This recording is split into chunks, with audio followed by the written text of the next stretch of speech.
ማስተዋል እንዲህ በግልጽ የቀደመውን እባብ አዳምና ሔዋንን ያሳታቸውን እባብ ለብሳው መጥታለች። እንዲሁም የእባቡ ጭንቅላት ወደ ማህፀኗ ሆኖ ይታያል። ይሄ ራሱ የሆነ ትርጉም አለ።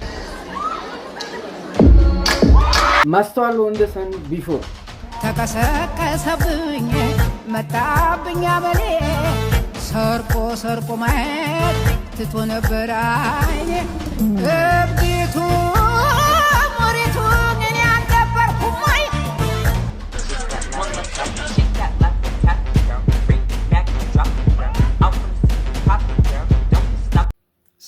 ሰላም ውድ ቤተሰብ እንደምን ቆያችሁ? እኔ አምላክ እስራኤል እግዚአብሔር ይመስገን ሰላም ነኝ።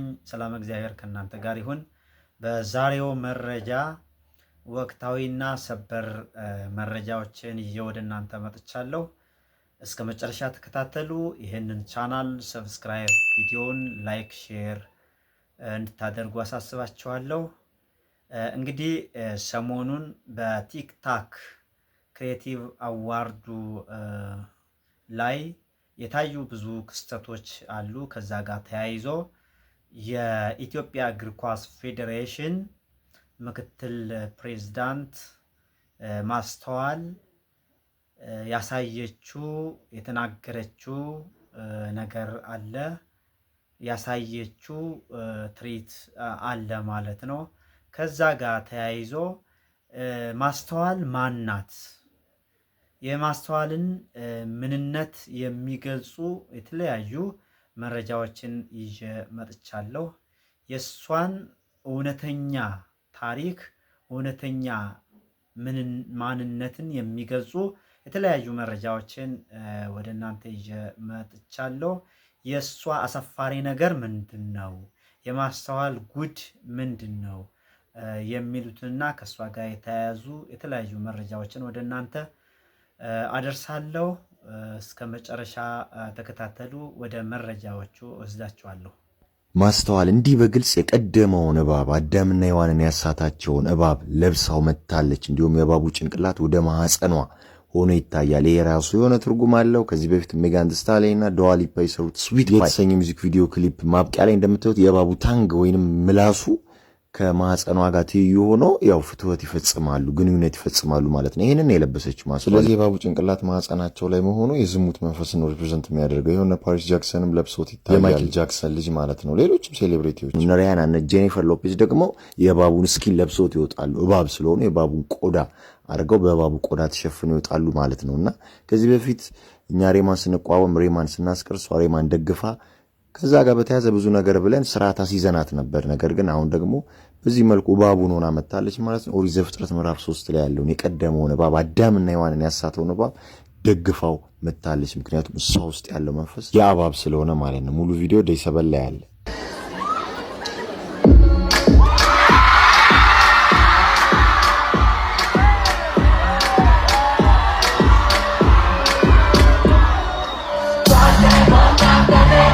ታዋቂዋ አርቲስት ኢየሱስ ይበልጥብኛል በማለት ወደ ቤተ ክርስቲያን መመለሷ ይፋ ሆነ። ሰላም ጤና ይስጥልን፣ እንደምናላችሁ አቤል ደመላሽ ነኝ። ወደ ጉዳዩ ባለፉት ጊዜያት በሶሻል ሚዲያ መነጋገሪያ የሆነችውና የፋርማሲ እባብ የሚመስል ልብስ በዲዛይን አሰርታ ፎቶዋን በመልቀቋ ሌላ እንደው ምን አለች መሰለሽ?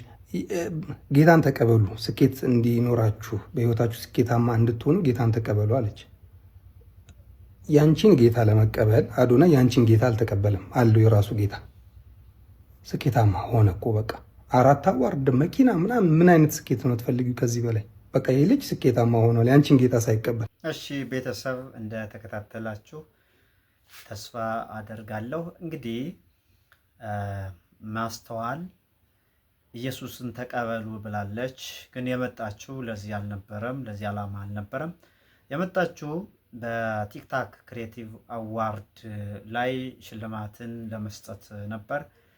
ግን በመሃል ተነሳችና ኢየሱስን ተቀበሉ አለች። ህይወቷን ስናጠና የኢየሱስ ተከታይ እንደሆነች አያሳይም። እንዳያችሁት እባብ ምስል ያለበት ወደ ታች ራሱን የዘቀዘቀ እባብ ምስል ያለበትን ለብሳለች።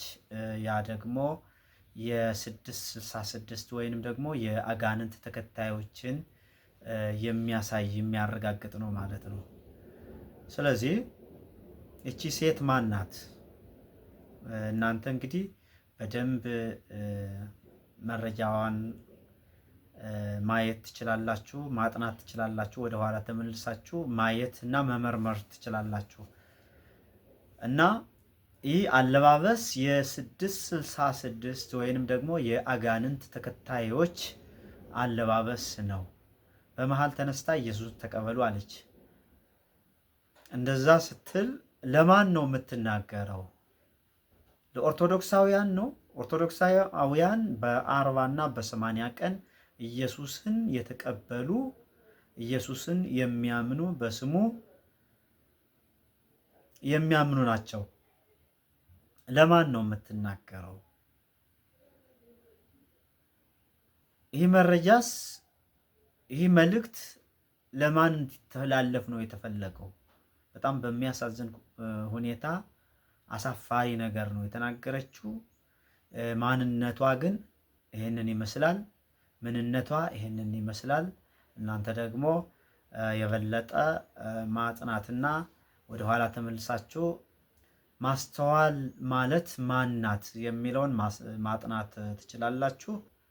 ይሄንን ይመስላል። ስለተከታተላችሁ አመሰግናለሁ። ይሄንን ቻናል ሰብስክራይብ፣ ቪዲዮውን ደግሞ ለብዙ ሰዎች እንዲደርስ ላይክ፣ ሼር እንድታደርጉ አሳስባችኋለሁ። ስለተከታተላችሁም በጣም እጅግ አመሰግናለሁ። ይቆየን።